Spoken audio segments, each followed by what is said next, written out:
ಅಲ್ಲ ಕಣೋ, ನನಗೆ ಬಹಳ ಸ್ಟ್ರೆಸ್ ಆಗ್ತಾ ಇದೆ. ಯಾಕೆ? ಅಕ್ಕ ಹೇಳಿದ್ಲು ಡೆಟ್ ಸ್ಕೀಮಲ್ಲಿ ಕೂಡ ರಿಸ್ಕ್ ಇರುತ್ತೆ ಅಂತ. ಅದು ಯಾವುದೇ ಇನ್ವೆಸ್ಟ್ಮೆಂಟ್ನಲ್ಲೂ ಇರುತ್ತೆ. ಅಂದ್ರೆ ನೋಡು, ನೀನು ವಾಹನ ನಡೆಸ್ತಿ, ಸೀಟ್ ಬೆಲ್ಟ್ ಹಾಕೊಳ್ತಿ, ಮತ್ತೆ ಟ್ರಾಫಿಕ್ನ ರೂಲ್ಸ್ ಕೂಡ ಫಾಲೋ ಮಾಡ್ತಿ, ಆದ್ರೂ ಕೂಡ ರಿಸ್ಕ್ ಇರುತ್ತಲ್ಲ. ಅದೇ ರೀತಿ ಎಲ್ಲಾ ತರದ ಫಂಡ್ಗಳ ಎಲ್ಲಾ ರೀತಿಯ ರಿಸ್ಕ್ಗಳನ್ನ ತಿಳ್ಕೋಬೇಕು. ಅದು ಡೆಟ್ ಆಗ್ಲಿ ಅಥವಾ ಈಕ್ವಿಟಿ.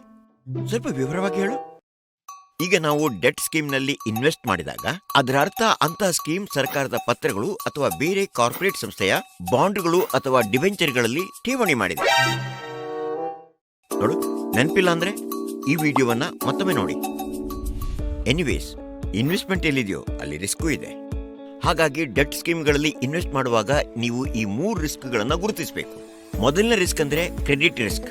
ನಿಮ್ಮ ಸ್ಕೀಮ್ ಯಾವ್ದಾದ್ರೂ ಕಂಪನಿಯಲ್ಲಿ ಹಣ ತೊಡಗಿಸಿದ್ರೆ ಆಗ ಯಾವಾಗ್ಲೂ ಒಂದು ಸಂದರ್ಭ ಬರಬಹುದು. ಆ ಕಂಪನಿ ಯಾವ್ದಾದ್ರೂ ಫೈನಾನ್ಷಿಯಲ್ ಪ್ರಾಬ್ಲಮ್ಗೆ ಬಂದ್ರೆ ನಿಮ್ಮ ಹಣ ವಾಪಸ್ ಬರೋದಿಲ್ಲ. ಆ ಕಾರಣದಿಂದಾಗಿ ನಿಮ್ಮ ಡೆಟ್ ಸ್ಕೀಮ್ ಮೇಲೆ ಪರಿಣಾಮ ಬೀರಬಹುದು. ಅನಿಶ್ಚಿತತೆ ಇರುತ್ತೆ, ಕ್ರೆಡಿಟ್ ರಿಸ್ಕ್ ಇರುತ್ತೆ. ಎರಡನೇ ರಿಸ್ಕ್ ಅಂದ್ರೆ ಲಿಕ್ವಿಡಿಟಿ ರಿಸ್ಕ್. ಎಲ್ಲ ಇನ್ವೆಸ್ಟರ್ಸ್ ಒಂದೇ ಸಮಯದಲ್ಲಿ ಸ್ಕೀಮಿನಿಂದ ತಮ್ಮ ಇನ್ವೆಸ್ಟ್ ಅನ್ನ ತೆಗಿಬೇಕು ಅಂದ್ಕೊಂಡ್ರೆ ಅಥವಾ ಯಾವುದೋ ಅನ್ಫೇವರೇಬಲ್ ಸಿಚುವೇಶನ್ ಬಂತು ಅಂತಾದ್ರೆ, ಅಂದ್ರೆ ಫಂಡ್ ಮ್ಯಾನೇಜರ್ಸ್ ತಮ್ಮ ಸೆಕ್ಯೂರಿಟೀಸ್ ಅನ್ನ ಲಾಸ್ ನಲ್ಲಿ ಸೇಲ್ ಮಾಡಿದ್ರೆ ಸ್ಕೀಮ್ ನ ಲಿಕ್ವಿಡಿಟಿ ಮುಗಿದು ಹೋಗಬಹುದು. ಇದಕ್ಕೆ ಹೇಳೋದು ಲಿಕ್ವಿಡಿಟಿ ಕ್ರೈಸಿಸ್. ಮತ್ತೆ ಮೂರನೇ ರಿಸ್ಕ್ ಅಂದ್ರೆ ಇಂಟ್ರೆಸ್ಟ್ ರೇಟ್ ರಿಸ್ಕ್.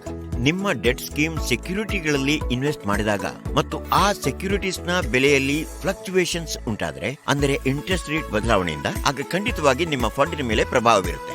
ಇದಕ್ಕೆ ಹೇಳೋದು ಇಂಟ್ರೆಸ್ಟ್ ರೇಟ್ ರಿಸ್ಕ್. ಈಗ ನಿಮಗೆ ರಿಸ್ಕ್ಗಳ ಬಗ್ಗೆ ಗೊತ್ತಿದೆ. ಇನ್ವೆಸ್ಟ್ ಮಾಡುವಾಗ ಕೂಡ ನಿಮ್ಮ ಸೀಟ್ ಬೆಲ್ಟ್ ಅನ್ನು ಹಾಕೋಬಹುದು. ಇಂತಹ ಕಂಟೆಂಟ್ಗಾಗಿ ನಮ್ಮ ಚಾನಲ್ಗೆ ಲೈಕ್, ಶೇರ್, ಸಬ್ಸ್ಕ್ರೈಬ್ ಮಾಡೋದಕ್ಕೆ ಮರಿಬೇಡಿ. ಮ್ಯೂಚುವಲ್ ಫಂಡ್ ಹೂಡಿಕೆಗಳು ಮಾರುಕಟ್ಟೆಯ ಅಪಾಯಗಳಿಗೆ ಒಳಪಟ್ಟಿವೆ. ಯೋಜನೆಗೆ ಸಂಬಂಧಿಸಿದ ಎಲ್ಲಾ ಕಾಗದ ಪತ್ರಗಳನ್ನು ಎಚ್ಚರಿಕೆಯಿಂದ ಓದಿ.